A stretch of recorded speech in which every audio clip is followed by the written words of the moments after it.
बांके बिहारी मंदिर में उड़त गुलाल लाल भय बादर, केशर रंग में घोरी रे रसिया, आज बिरज में होरी रे रसिया।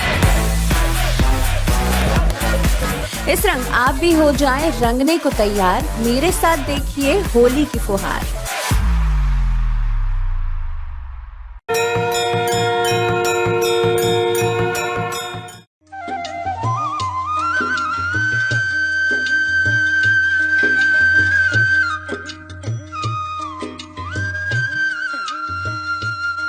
ब्रजभूमि गिरधर गोपाल की लीलाओं का एक पावन धाम है।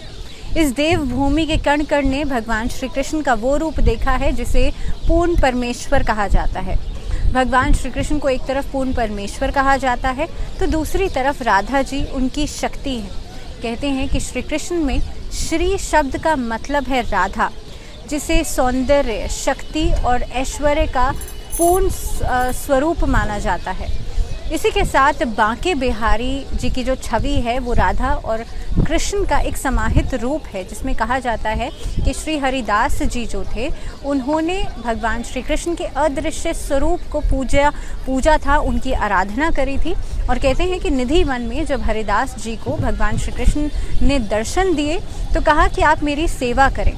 और उसी समय पर हरिदास जी ने जब ये कहा कि मैं दोनों की सेवा नहीं कर सकता, मेरा शरीर जो है अब दुर्लभ हो गया है, मेरी उम्र बढ़ गई है, तो इसीलिए जो भगवान श्री कृष्ण थे उन्होंने राधा को अपने अंदर समाहित कर लिया और वो एक ही रूप में बांके बिहारी जी के मंदिर में विराजमान हो गए। उसी दिन से हर दिन यहाँ लाखों श्रद्धालु लाखों की तादाद में आते हैं और भक्त जो हैं भगवान श्री हरि के दर्शन करते हैं। बांके बिहारी मंदिर के अंदर भगवान श्री कृष्ण की ही विग्रह में राधा जी भी समाहित हैं। कहते हैं कि मंदिर के पट बार बार बंद किए जाते हैं। मंदिर के पट बार बार बंद करने का रहस्य क्या है? कहते हैं कि एक बार भगवान श्री कृष्ण अपने भक्त के मोह में, उसके प्यार में इतना खो गए कि उन्होंने उनसे जब नज़रें मिलाईं तो वो उनके साथ ही चल दिए।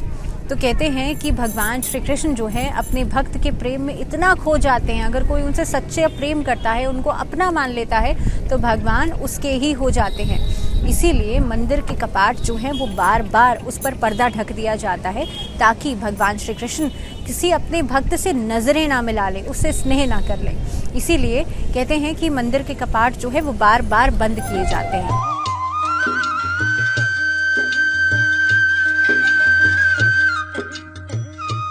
मैं वृंदावन बांके बिहारी मंदिर से आशीष गोस्वामी। जैसा कि आप सब जानते हैं कि कुंभ 12 साल बाद एक स्थान पर लगता है। इस बार जो कुंभ लगने वाला है हरिद्वार में वो 12 साल बाद लग रहा है, लेकिन 11वें साल में उस कुंभ की प्री बैठक होती है, पूर्व बैठक की जाती है जो श्रीधाम वृंदावन में रखी जाती है। इसका कारण विशेष है कि कुंभ की जो बूंदें हरिद्वार में पड़ी थी, उससे पहले जब गरुड़ जी उस कुंभ कलश को लेकर जा रहे थे तो उन्होंने हरिद्वार जाने से पूर्व वृंदावन में एक बार अपने आप को बैठक के रूप में यहाँ विराजमान किया था। तो यही कारण है कि कुंभ की बैठक जो है वो पहले वृंदावन में रखी जाती है। इसी के साथ होली का रंग जो है वो वृंदावन की होली के बिना अधूरा माना जाता है। यहाँ की होली पूरे विश्व भर में मशहूर है।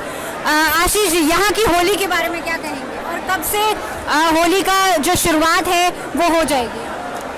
जगत होरी ब्रज होरा रे रसिया, आज ब्रज में होरी रसिया। ये बहुत सुंदर भाव है। श्रीधाम वृंदावन में जो होली है वो 40 दिन की मनाई जाती है, इसीलिए कहते हैं कि जगत होरी ब्रज होरा रे रसिया। वृंदावन की होली 40 दिन की होती है, और जगह कहीं 1 दिन की, 2 दिन की, 5 दिन की मनाते हैं। तो वृंदावन की होली बहुत बृहद रूप से मनाई जाती है। यहाँ लोकल से नहीं, भारत से नहीं, बल्कि विदेशों से यात्री आते हैं होली देखने के लिए, क्योंकि वृंदावन की होली को महान कहा जाता है। यहाँ साक्षात बांके बिहारी जी महाराज अपनी गोपियों को साथ लेकर, अपने ब्रजवासियों के साथ, अपने भक्तों के साथ होली खेलते हैं। और भक्त श्रद्धालु ये चाहते हैं कि हम बिहारी जी के रंग में रंग जाएं और अपने आप को भगवान के इस रंग में समर्पित करते हुए उनके रंग को अपने घर लेकर जाएं। ब्रज भूमि पर भगवान श्री कृष्ण ने अलग अलग लीलाएं रचाई हैं और कहा जाता है कि यहाँ की होली अपने आप में बेहद खास होती है। आज पंडित जी से हम जानेंगे कि यहाँ की होली का महत्व क्या है, साथ ही में ये राधा वल्लभ जी का मंदिर जो है यहाँ की क्या विशेषता है। पंडित जी। जय जय श्री हरिवंश, राधा वल्लभ लाल की जय। आप सभी जो इस समय हमारे परम लाडले श्री राधा वल्लभ लाल के दर्शन कर रहे हैं, ये निवृत निकुंज विलासी श्री राधा वल्लभ लाल, इनकी सेवा की स्थापना आज से 500 वर्ष पहले हित हरिवंश महाप्रभु जी के द्वारा की गई थी। बड़ा ही अद्भुत संप्रदाय है। कहते हैं कि निकसी कुंज ठाड़े भये भुजा परस्पर अंश, श्री राधा वल्लभ मुख कमल निरखी नैन हरिवंश। ये निकुंज का द्वार है, वहाँ पे हमारे परम लाडले परम प्रिय श्री राधा वल्लभ लाल विराजमान हैं। और आज आप देख रहे हैं कि यहाँ पर राधा वल्लभ लाल भक्तों के समक्ष वसंत का प्रारंभ हो गया है। देखिए, संसार में आप जहाँ पे भी जाएंगे, दुनिया के जितने भी मंदिरों में जाएंगे, वहाँ पे होली के 5 दिन या धुलेटी के दिन होली होती है। लेकिन ब्रज की खासियत है कि यहाँ का होली का जो उत्सव है उसका प्रारूप ही अलग होता है। कहते हैं, देखा ये हमने देश निगोरा, जगत होरी ब्रज में हो रहा। इसका तात्पर्य है कि वसंत पंचमी के दिन यानी 40 दिन का होली उत्सव का प्रारंभ हो जाता है। और आज वसंत पंचमी से ये होली का उत्सव प्रारंभ हो गया। आप यदि दर्शन करेंगे तो ठाकुर जी के सामने तस्तरी में गुलाल रख दिया जाता है और श्रृंगार आरती और संध्या आरती के पश्चात में ठाकुर जी प्रेरणा देके हम सखी स्वरूपों के द्वारा गुलाल के छांटा उड़वाते हैं। श्री जी की अत्यंत कृपा है कि हमको इस सेवा का लाभ मिल रहा है। श्री राधा वल्लभ लाल का जो होली उत्सव है, इसमें आप देखेंगे कि ये स्वरूप कैसा है। यहाँ पर ये आपको कृष्ण के रूप में स्वरूप नजर आ रहा है, लेकिन वास्तव में ये राधा वल्लभ लाल कहते हैं कि रूप बेली प्यारी बनी सुप्रीतम प्रेम तमाल, और दो मन मिले एक वही श्री राधा वल्लभ लाल। यानी कि ये वास्तव में जो आपको कृष्ण के रूप में विग्रह नजर हो रहा है, ये राधा और वल्लभ जब एक हो जाते हैं, इनका अर्धांग प्रिया जी का यानी राधा रानी का और अर्धांग कृष्ण का रूप, ये युगल स्वरूप सेवा यहाँ विराजमान है। बाजू में आप जो देख रहे हैं वो राधा रानी के नाम की गुरु गद्दी सेवा स्थापित करी गई है। ये हमारे श्री जी का स्वरूप है। वसंत का उत्सव का प्रारंभ होता है। कहते हैं, श्री वृंदावन नव नव कुंज, श्री हरिवंश प्रेम रस कुंज, नव पल्लव फल फूल अनंता, सदा रहत ऋतु शरद वसंता। वृंदावन में उत्सवों का जो प्रारूप है वो ऋतु के अनुसार होता है। ठाकुर जी को लाड़ लड़ाया जाता है, और किस तरीके से लाड़ लड़ाया जाता है कि वृंदावन के जो दिन है वो वसंत ऋतु के समान। वसंत मतलब पतझड़ के बाद एक ऐसी ऋतु जब उमंग और उत्साह रहता है। जब वातावरण में, पर्यावरण में उत्साह होता है तो श्री जी के मन में भी उमड़का आ जाता है, और श्री जी बड़े आनंद से वसंत उत्सव के द्वारा होली उत्सव का प्रारंभ करते हैं। आज आप जो ये दर्शन देख रहे हो, ये दर्शन आप लोगों को अभी थोड़े दिन के पश्चात में ठाकुर जी को फुलेरा दो जाएगी, और ठाकुर जी अपनी कमर में गुलाल की फेंट बांधेंगे और कपोलों पे गुलाल लगाएंगे। और रंगीली एकादशी जब राधा वल्लभ मंदिर में आएगी तो यहाँ पे श्री जी के स्वरूप में बाल बच्चों को तैयार किया जाता है। पूरे वृंदावन में वो गुलाल के छांटा उड़ाते हैं, और उसके बाद ही पूरे ब्रज में रंगीली एकादशी से वृंदावन में होली का प्रारंभ होता है। ये अद्भुत दर्शन ये बड़ी कृपा से, सौभाग्य से प्राप्त होते हैं। कहते हैं, श्री राधा वल्लभ मुख कमल निरखी नैन हरिवंश।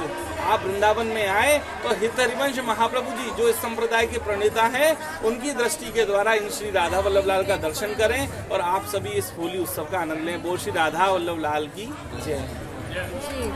जय हो बांकी बिहारी लाल की, जय हो श्री कृष्ण भगवान की। और पंडित जी, आपका बहुत बहुत धन्यवाद, आपने इतनी अच्छी जानकारी दी। तो आपको भी होली की बहुत बहुत शुभकामनाएं। और जिस तरह से आपने होली के बारे में यहाँ का महत्व बताया, यहाँ पर इस बार कुंभ का आयोजन भी किया गया है। कुंभ की क्या खासियत है, यहाँ पर क्यों इस बार कुंभ जो है वो लग रहा है?